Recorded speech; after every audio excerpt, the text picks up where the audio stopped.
The slow realization of Frieren finding out that the friend she knew many, many years ago is losing his mind, has dementia, Alzheimer's.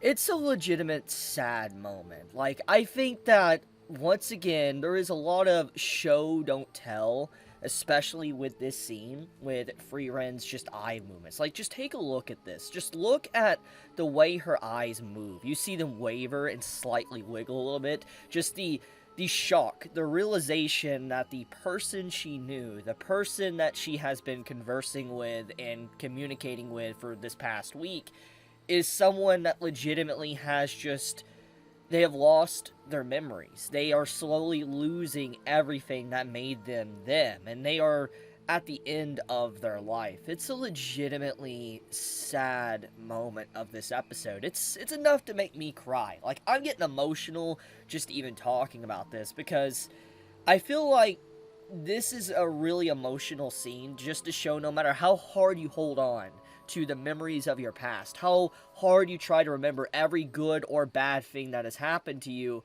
eventually time catches up with you and your mind starts to deteriorate. And that's exactly what happens here. And there's little indications of this throughout the whole sequence of the episode, but when the moment finally hits you and you see this, it's just like, damn. It's emotional. Like, I think what really just stuck with me when I was watching this episode is that, like, Frieren's like, my reason to get to know people, talking with him and all that, is thanks to Himmel. You know, how I remember his face, his voice, and all that, what he did for me.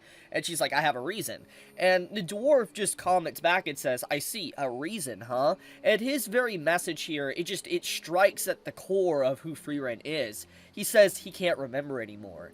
And when he starts to say this, it's like everybody at this point that, you know, is watching this episode starts to key in. He's talking about his wife. He's talking about his motivation, why he's even there in the first place. It's a very emotional sequence because he's pretty much admitting the love of his life, someone that literally changed his life and why he does the things he does. He no longer can remember their face, their voice, their eyes.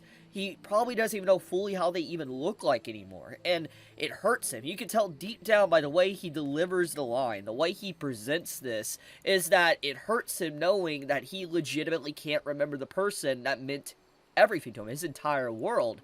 And he can't even truly remember why, the full reason to why he's defending the village. There could have been a lot more to it of when he had his wife, when he met her and he loved her. There could have been just so much more to the story. And it shows no matter how desperately you hold on to the pieces of your memory and the past, eventually it crumbles into ash. It crumbles into nothing. And it's a very sad and, I guess, just dark message, honestly, and this episode does play with those themes in two different ways. It plays with the theme of just, like, you know, the sadness of no matter how, you know, you try to hold on, eventually it will happen. Just the memories will decay and rust away.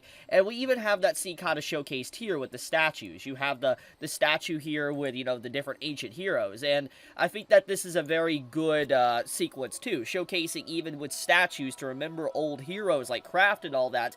Eventually, time will pass on by, and even those heroes that did legendary feats, maybe defeating a demon king or whatever, will be forgotten as well. And that is why names are so important. And it's a really nice way to kind of, like, talk about why names in literature or in history is just so important. Because, like, when decades and centuries pass, you know, one thing that people usually can remember is a family name or a huge important figure name. Like, let's just think of important figures. I mean, just within history alone, you can obviously see how important a name could be. So having a name that's easy to remember and a name that really just strikes people is something that is very important. And that's also what this episode tries to mention, is that it will become so well known that there's just no way that it could potentially fade from public memory any longer. And obviously there is cases to where this could still happen, but the point of the episode is two sides, is that you have memories that decay of an individual, but also memories of a person that will persist because it's impossible to forget them because they're mentioned so often. I like that message, honestly. It explains a lot by, like, historical statues and everything throughout our history in real life and why they are very important, because you remember some of the deeds that individuals have done. But getting back into the topic of this old man, it is legitimately sad, because I feel like a lot of people that probably have, like, a grandma or grandpa or just any family member that's, very old, if they have ever experienced Alzheimer's or dementia, this episode's gonna hit very hard. It's an episode that does not hold back its emotional punches. It just strikes you straight in the face. It doesn't care. It's just like wham, right in the face. And it doesn't hold back. And I think that's what makes Frieren such a good show as well, is because it plays with these themes of time and, old age, the loss of memories, people forgetting old things that were very important, but obviously forgetting because of the passage of time, because so many new civilizations and generations have passed. It's just like, who would remember at that point? The significance of it no longer really affects people because they have long forgotten. It's like this. Email. He saved the world. He defeated the Demon King. Okay, he's the hero to the entire world. 300 years pass. Kids are born 300 years later. Will they really know who Himmel is? Like, truthfully? They might hear him in a history book, but it's like, would they really care much about him? Because it's like, they weren't there to witness his great deeds. They weren't there to see what he was or what he did as a person. They'll think like, yeah, he saved the world, but that's about it, and they'll move on with their day. They won't think too much about it. And that's a message that obviously Frieren continuously plays around with, too. And I don't know, this series is really just a straight-up masterpiece. Like, the manga has been critically acclaimed for a very long time to be a masterpiece, but holy hell, the anime it is a next level. It's a level above the manga, in my opinion. Once again, I'm an anime only now, but at least what I saw from the manga to now, the anime, it's just leagues beyond whatever the manga could do. And I'm not putting down the manga. I'm not. I'm 100% not, because obviously there's things that the manga can do better. But it's just like, I think what really strikes home is just some of the musical notes. Like, just like when you hear some of the music here. Like, I'll let you listen to it briefly. It's just the musical notes, it really helps the tone. It gives emotional feelings to just the weight of the words and the scenes. And music can go a long way along with voice acting. And I think that the music really is just spectacular for Frieren. It's legitimately just a jaw-dropping series. I honestly don't say it lightly, but I would put Frieren as a 10 out of 10 anime. Like, I have no complaints about this show whatsoever. There is not a single thing. I mean, if I was to really dive deep and really look at everything, maybe I could find a complaint, but I don't say 10 out of 10s lightly, but I would say Frieren is a 10 out of 10 anime. It is,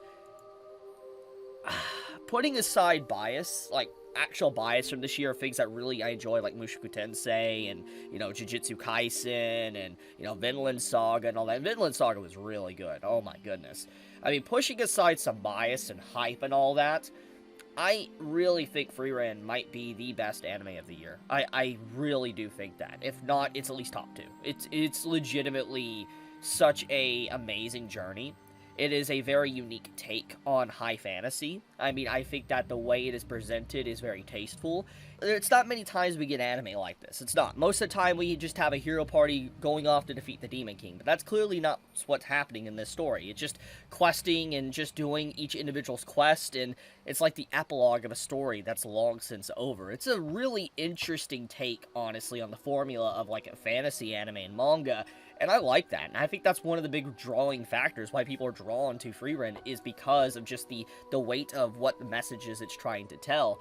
But, one thing I will say that I really like about this show is just, like, every character has good motivation, and all the supporting cast and everything, not just Frieren, they all help the show, and I think that, even with, like, a late joiner, like the priest character joining in, I think that he really has added a lot more depth to the companions, the group, and allowing, to see, like, someone that, potentially missed out on a life-changing chance and, decided to say, you know what, I want to do it because they didn't want to regret things. Just so many good things from this show. From what I know, though, apparently this is the last episode of the year. I could be wrong there, but I think that, yeah, Frieren is going to be going on break for about 2 weeks, and then it's going to come back at the beginning of January, so don't worry, it's going to still be coming out next anime season, but I believe this is the last episode for 2023. Man, Madhouse be cooking, dude. They be cooking some good anime, and that's exactly what they're doing here. Like, I'm just so happy the staff and Madhouse is restructured to be able to just make quality anime again, because they have made some of the best anime in the whole industry over the decades, and I'm glad to see them making another banger after all this time. But one thing I will say is that, this episode's good when you even have, like, Frieren trending as well. Like, you see it, like, 78,000 posts. May's still trending, by the way. That's just, it's Twitter. But anyways, you all have a fantastic day or night, wherever you live. Thank you for watching. Hopefully you enjoyed the video. Tell me your thoughts on how you felt about this episode of Frieren. I love you guys. Chibi out.